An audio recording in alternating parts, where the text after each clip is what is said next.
ஹரே கிருஷ்ணா. இயற்கையின் சட்டங்கள், பாவச் செயல்களின் விளைவுகள், அத்தியாயம் 2, பதம் 10, அதனுடைய தொடர்ச்சி. மாயையினால் செய்யப்படும் தொண்டு ஜாதி, சமுதாயம் மற்றும் நாடு என எல்லா இடங்களிலும் ஒரே மாதிரியாகத்தான் உள்ளது. இந்த கொள்கை நாட்டின் பெருந்தலைவர்களுக்கும் பொருந்தும். நாட்டிற்கு தொண்டாற்றுவதில் மிகவும் சிறப்பாக விளங்கிய தலைவர் சில சமயங்களில் தனது முறையற்ற தொண்டின் காரணத்தால் தனது நாட்டினாராலேயே கொல்லப்படுகிறார். வேறு விதமாக கூறினால், இந்த மாய தொண்டின் மூலம் யாராலும் தன்னை சார்ந்துள்ளவர்களை திருப்தி செய்ய முடியாது. அதே சமயத்தில் ஒருவனால் அத்தகு தொண்டிலிருந்து வெளிவரவும் முடியாது. ஏனெனில் தொண்டனாக இருப்பது அவனது உண்மை நிலையாகும். ஓர் உயிர்வாளி தனது உண்மையான நிலையின்படி பரம உயிர்வாளியின் அம்சமாகும். ஆனால் அந்த பரம உயிர்வாளிக்கு தொண்டு செய்வதை மறந்துவிட்டு அவன் தனது கவனத்தை மற்றவர்களுக்கு தொண்டு செய்வதில் திசை திருப்புகிறான். இது மாயை எனப்படும். மற்றவர்களுக்கு தொண்டு செய்வதால் அவன் தன்னை எஜமானன் என்று தவறாக நினைத்துக் கொள்கிறான். குடும்பத் தலைவன் தன்னை குடும்பத்தின் எஜமானன் என்று நினைக்கின்றான். நாட்டின் தலைவன் தன்னை நாட்டின் எஜமானனாக நினைக்கின்றான். ஆனால் உண்மையில் அவன் தொண்டு செய்கிறான். மாயைக்கு அவ்வாறு தொண்டாற்றுவதன் மூலம் அவன் படிப்படியாக நரகத்திற்கு செல்கிறான். எனவே அறிவுடைய மனிதன் கிருஷ்ண உணர்வின் தளத்திற்கு வந்து தனது பூரண வாழ்வு, முழு சொத்து, முழு அறிவு மற்றும் பேச்சு திறன் ஆகியவற்றை முழுமுதற் கடவுளின் தொண்டில் ஈடுபடுத்த வேண்டும். பதம் 11-13 வரை. அவன் தனது தொழிலில் பின்தங்கி துன்பப்படும் போது தன்னை முன்னேற்றிக் கொள்ள மீண்டும் மீண்டும் முயற்சி செய்கிறான். ஆனால் தனது எல்லா முயற்சிகளிலும் குழம்பி அழிவுறும் போது பேராசையின் காரணத்தால் மற்றவர்களிடமிருந்து பணத்தை ஏற்றுக்கொள்கிறான். இவ்வாறு துரதிர்ஷ்டசாலியான மனிதன் தனது குடும்ப அங்கத்தினர்களை காப்பாற்றுவதில் தோல்வியுற்று எல்லா அழகையும் இழக்கின்றான். எப்போதும் தனது தோல்வியை எண்ணி மிகவும் ஆழ்ந்த வருத்தத்தில் இருப்பான்.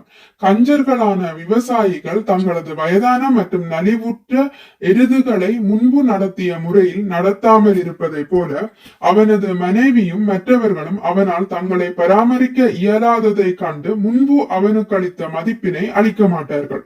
பொருளுரை. தற்காலத்தில் மட்டுமின்றி நினைவிற்கெட்டாத காலத்தில் இருந்தே பொருளீட்ட முடியாத வயதான மனிதனை எவரும் விரும்புவதில்லை. நவீன காலத்தில் கூட சில நாடுகளில் உள்ள சில வகுப்பினர் வயதான நபர்களுக்கு விஷம் கொடுத்து அவர்களது மரணத்தை துரிதப்படுத்துகின்றனர். நர மாமிசம் உண்ணும் சமுதாயத்தில் வயதான தாத்தாவை விளையாட்டாக கொன்று விருந்து படைத்து அவரது உடலை உண்பது வழக்கம். வேலை செய்வதை நிறுத்திவிட்ட வயதான எருதின் உதாரணம் இங்கு கொடுக்கப்பட்டுள்ளது. அந்த எருதினை போலவே குடும்ப வாழ்வில் பற்றுடைய மனிதன் வயதாகி பொருளீட்ட இயலாத போது அவனது மனைவி, மகன்கள், மகள்கள் மற்றும் இதர உறவினர்கள் என யாரும் அவனை விரும்புவதில்லை. காலப்போக்கில் அவன் நிராகரிக்கப்படுகிறான். மரியாதை அளிப்பதை பற்றி என்ன சொல்வது? எனவே வயோதிகத்தை அடையும் முன்பே குடும்ப பற்றுதலை கைவிட்டு பரமபுருஷ பகவானிடம் முழுமையாக தஞ்சமடைய வேண்டும் என அறிவுறுத்தப்படுகிறது. அவன் தன்னை முழுமுதற் கடவுளின் தொண்டில் ஈடுபடுத்தினால் அவர் அவனுக்கு பொறுப்பேற்றுக் கொள்கிறார். தனது பேரளவு உறவினர்களால் அவன் புறக்கணிக்கப்படுவதில்லை.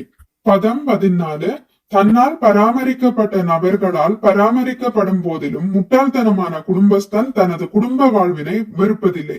வயோதிகத்தின் பாதிப்பினால் நிலை குலைந்த அவன் இறுதியில் மரணத்தை சந்திக்க தன்னை தயார்படுத்துகிறான். பொருளுரை. தனது முதுமையினால் குடும்ப உறுப்பினர்கள் தன்னை புறக்கணிக்கும் போதிலும் அவனால் குடும்ப பற்றுதலை கைவிட முடியாத அளவிற்கு குடும்ப பற்றுதல் மிகவும் பலமாக உள்ளது. அவன் அந்த வீட்டில் ஒரு நாயினை போன்று வாழ்கிறான். மிகவும் பலவீனமடைந்து பௌதிக செயல்களால் குழம்பி நோயுறுவதற்கு முன் அத்தகு மனிதன் தனது குடும்ப வாழ்வினை துறந்து இறைவனின் தொண்டில் தன்னை முழுமையாக ஈடுபடுத்தி தனது வாழ்நாளின் எஞ்சியுள்ள நாட்களை கழிக்க வேண்டும் என்று வேத வழி வாழ்வில் அறிவுறுத்தப்படுகிறான். எனவே ஒருவன் 50 வயதை தாண்டிய பின் எவ்வளவு விரைவில் முடியுமோ அவ்வளவு விரைவில் குடும்ப வாழ்வினை கைவிட்டு வனத்தில் தனியாக வாழ வேண்டும் என்று வேத சாஸ்திரங்கள் வலியுறுத்துகின்றன. தன்னை முழுமையாக தயார் செய்த பின் அவன் சன்னியாசியாக பரவலாக பயணம் செய்து ஒவ்வொரு இல்லத்திலும் ஆன்மீக வாழ்வின் ஞானத்தை விநியோகம் செய்ய வேண்டும். ஹரே கிருஷ்ணா. இத்துடன் முடித்துக் கொள்கிறேன். அடுத்த பதிவில் பதம் 15 வாசிக்கலாம். ஹரே கிருஷ்ணா.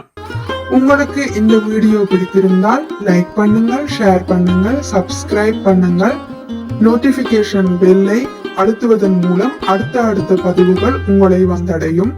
பகவான் ஸ்ரீ கிருஷ்ணரை பற்றி கேட்டு மகிழ்வோம். ஹரே கிருஷ்ணா.